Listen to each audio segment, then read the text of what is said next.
Hi guys, so iba ang weather dito sa New Zealand. Ayan, mayroon pa siyang, ayan, wala na siyang puno. O diba, umuulan at saka ang lamig sobra. Tsaka yung mukha ko, tignan nyo guys, sa sobrang lamig dito, namalat-malat na. Diyan.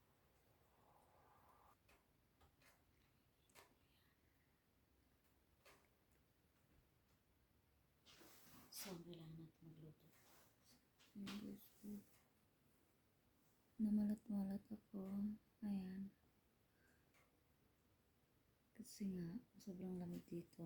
Ayan o. Tapos yung balat ko. Kakain tayo mamaya. Hintayin ko lang yung partner ko kasi ayan.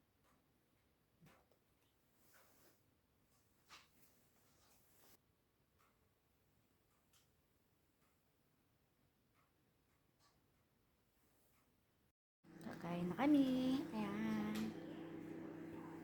So, yun lang guys. Is nagsugat siya kasi sobrang lamig. Bye.